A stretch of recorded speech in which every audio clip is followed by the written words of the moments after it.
stát tady v Západočeském muzeu na výstavě, která se jmenuje Doba ledová. A vlastně tady muzeum má říčen, že ho navštívil známý, jsme tam všichni, že ho navštívil známý profesor Alexej Vševědět, který vám teď vlastně k té době ledové a k téhleté historické době všechno poví a vysvětlí.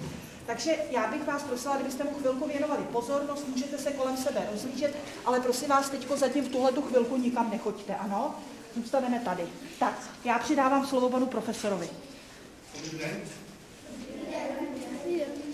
Přišel jsem k vám z univerzity v Moskvě. Kdo ví, kdo je Moskva?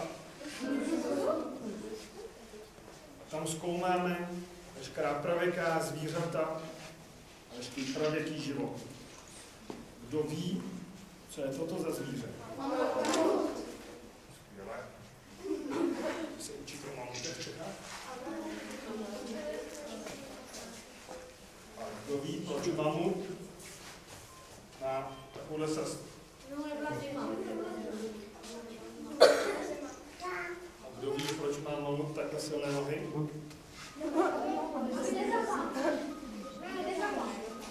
Ne, to se neandrtálec hodně najet. Neandrtálce tady vidíme na obrázku. Kdo to je neandrtálec? Pračlověk, správně.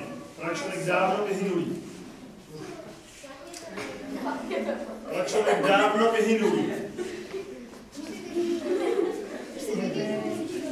Vy v Čechách máte neandrtálce?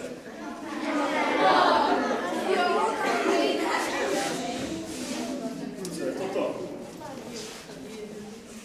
Děti, to je vzácný úkaz živého neandrtálce, tak si ho můžeme tady prozkoumat.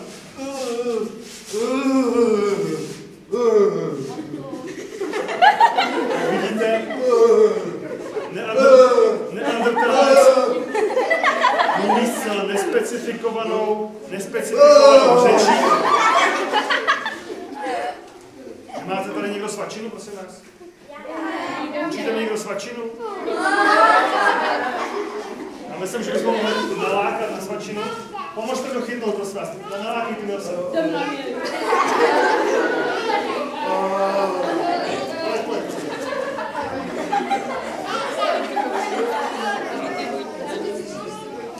Já vám teď můžu ukázat na živém tvorovi, jak takový neandrtálec vypadal. Jak vidíte, živí se převážně masem, a to masem velkých savců, jako jsou tyto.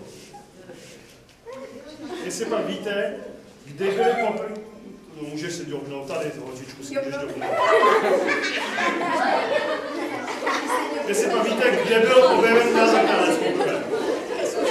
Kde byl objeven neandrtálec poprvé? V Čechách. V Belgii. A víte, kde byl objeven naposled? V Čechách. Ano, tady v Západočeském muzeu právě dnes.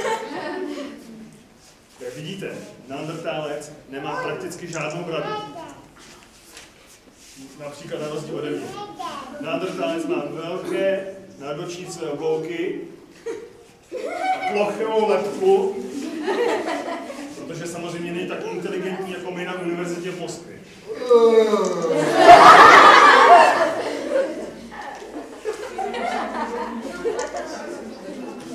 Dále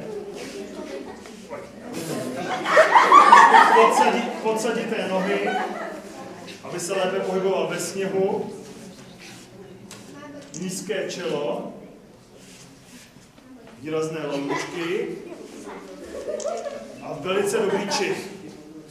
Schválně, jestli vám vyčmuchá, kdo má tu svačinu.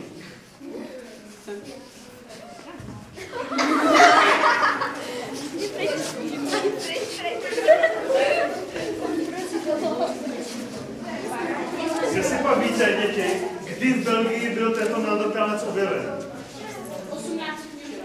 1800 něco. No, abyste to viděli přesně, tak my jsme pro vás napsali knížku Doby ledové, kde se tohle všechno dozvíte. A ta knížka...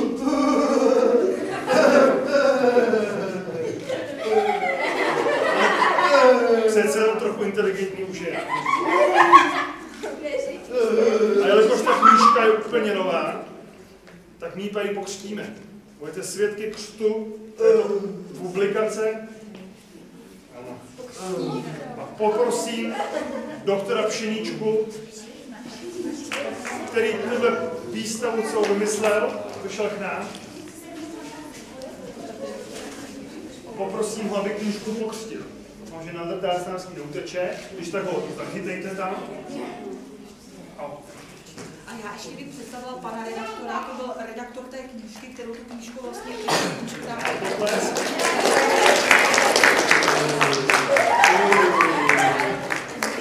A jelikož nepili alkohol v době ledové, tak to pokřtíme ledovými bonbony. A poprosím, aby se uhnuli křtu.